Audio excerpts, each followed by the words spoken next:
नमस्कार, जयतु भारतः GST and other laws discussion and analysis के आज के अंक में आपका स्वागत है।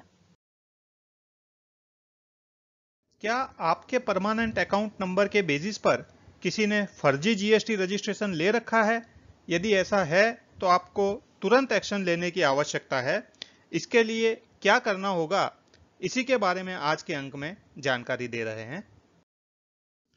किसी के भी परमानेंट अकाउंट नंबर के आधार पर जीएसटी रजिस्ट्रेशन लिया गया है, इसकी डिटेल्स तो पहले भी जीएसटी पोर्टल पर पता चल जाती थी, लेकिन यदि उस व्यक्ति ने स्वयं ने जीएसटी रजिस्ट्रेशन नहीं लिया है और उसे लगता है कि किसी ने उसके परमानेंट अकाउंट नंबर का दुरुपयोग किया है, तो उसकी कंप्लेंट करने का कोई मैकेनिज्म नहीं था। अब उसके लिए कंप्लेंट करने का और उस कंप्लेंट के आधार पर डिपार्टमेंट के द्वारा इंक्वायरी करके ऐसे रजिस्ट्रेशन को कैंसिल करने की फंक्शनलिटी जीएसटी नेटवर्क ने डेवलप की है और वह जीएसटी नेटवर्क के ऊपर कार्यान्वित कर दी गई है। जीएसटी कॉमन पोर्टल पर परमानेंट अकाउंट नंबर के बेसिस पर टैक्स पेयर को सर्च करने की फैसिलिटी शुरुआत से उपलब्ध थी। उसी फैसिलिटी का उपयोग करके उस परमानेंट अकाउंट नंबर पर कितने जीएसटी रजिस्ट्रेशन लिए गए हैं, यह पहले भी जान सकते थे, अभी भी जान सकते हैं और शुरुआत उसी से करनी है। यह आप कॉमन पोर्टल ओपन करेंगे gst.gov.in, तब आप देखेंगे कि यहां पर यह एक स्क्रॉल में मैसेज भी जा रहा है, to check the misuse of PAN in GST registration a functionality has been provided at GST portal to register the complaint, please see the news and updates. इसमें आपको यहाँ पर यह जो सर्च टैक्स पेयर है, इसके अंतर्गत जाना है। Search by permanent account number, इसे क्लिक करना है। तो यहाँ पर search by permanent account number खोलने पर आपको यहाँ पर अपना परमानेंट अकाउंट नंबर एंटर करना है।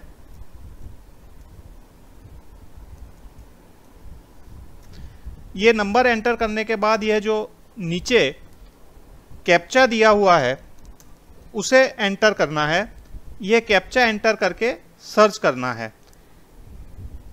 जैसे ही आपका ये सर्च होता है, उसमें लिखा हुआ आया है search result based on pan. इस पैन नंबर के ऊपर कोई भी नो रिकॉर्ड्स फाउंड, अर्थात यहाँ पर इस परमानेंट अकाउंट नंबर पर कोई भी GSTIN नहीं लिया हुआ है, कोई भी जीएसटी का रजिस्ट्रेशन नहीं लिया हुआ है।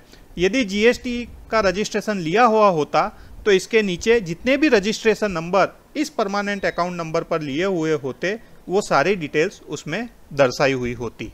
यदि इस प्रकार से परमानेंट अकाउंट नंबर के बेसिस पर जीएसटी रजिस्ट्रेशन नंबर सर्च करने पर यह पाया जाता है कि उसके परमानेंट अकाउंट नंबर के बेसिस पर रजिस्ट्रेशन नंबर किसी और ने ले लिया है, तो उसके लिए कंप्लेन की जा सकती है।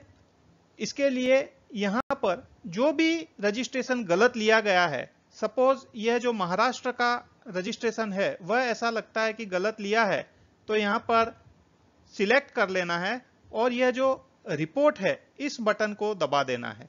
यह करने से आपका कंप्लेन रजिस्टर हो जाएगा। यदि परमानेंट अकाउंट नंबर किसी इंडिविजुअल के नाम पर है, तो उसमें परमानेंट अकाउंट के 10 डिजिट में से जो चौथा डिजिट है वह P होगा, पर्सनल का। उस केस में कंप्लेन रजिस्टर करते समय कंप्लेनेंट को अपना ईमेल और मोबाइल नंबर वह वैलिडेशन के लिए देना होगा और अन्य जो डिटेल्स है, डेट ऑफ बर्थ, एड्रेस, यह सब चीजें भी प्रोवाइड करनी होगी, जिसके कारण से आपका कंप्लेन रजिस्टर हो जाएगा। यदि परमानेंट अकाउंट नंबर किसी अन्य कैटेगरी का है, किसी फर्म का है या किसी कंपनी का है, तो जो कंप्लेनेंट है उस कंप्लेनेंट की खुद की डिटेल्स, डेट ऑफ बर्थ, उसका एड्रेस, उसका ईमेल और मोबाइल नंबर इत्यादि देना होगा कंप्लेंट रजिस्टर करने के लिए। कंप्लेंट रजिस्टर करने पर एप्लीकेशन रजिस्ट्रेशन नंबर एक जनरेट हो जाएगा, ARN नंबर। और यदि आपके परमानेंट अकाउंट नंबर पर एक से ज्यादा रजिस्ट्रेशन लिए गए हैं जिसके बारे में आपने कंप्लेंट की है, तो हर रजिस्ट्रेशन के लिए अलग ARN नंबर जनरेट होगा और हर ARN नंबर की अलग से एक्शन उस पर ली जाएगी डिपार्टमेंट के द्वारा। इस प्रकार की कंप्लेंट रजिस्टर करने के बाद उसकी डिटेल्स डिपार्टमेंट के ऑफिसर को पहुंचा दी जाएगी और उसके डैशबोर्ड पर यह एक permanent account number vigilance officer का जो एक नया रोल क्रिएट होगा, उसमें उसे यह दिखेगी कि इस प्रकार का एक कोई फेक GSTIN नंबर के लिए कंप्लेंट रजिस्टर हुई है। जो कंप्लेंट का ARN नंबर जनरेट हुआ था, उसके बेस पर कंप्लेनेंट अपनी कंप्लेंट का प्रेजेंट स्टेटस ट्रैक कर सकता है कि अभी उसकी कंप्लेंट के ऊपर क्या एक्शन हुआ, अभी वह कहां पर पेंडिंग है और उस पर कुछ एक्शन हुआ भी है या नहीं हुआ है। यह डिटेल एक्शन जो भी लिया जाएगा उसकी कंप्लेंट पर, वह यहां पर दिखाया जाएगा। जैसे कंप्लेंट रजिस्टर होते ही शुरुआत में दिखाया गया है detail submitted to jurisdictional officer for appropriate action, कि आपकी कंप्लेंट जुरिस्डिक्शनल ऑफिसर को भेज दी गई है। और यहां पर जो करंट स्टेटस है, your complaint is rejected after the examination.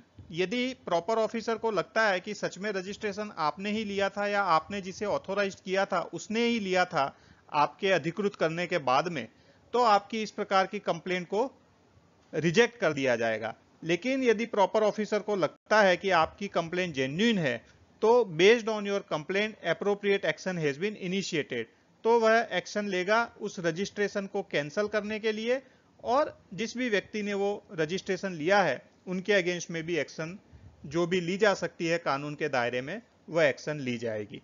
तो इस प्रकार से यदि परमानेंट अकाउंट नंबर के बेसिस पर कोई फर्जी रजिस्ट्रेशन GST का ले लिया गया है तो वह कैंसिल करवाया जा सकता है। आज के अंक में बस इतना ही। धन्यवाद। Please like, share and subscribe. आपको और किसी GST रिलेटेड विषय पर जानकारी चाहिए विशेषतः, तो कमेंट्स में लिख सकते हैं। जय हिंद।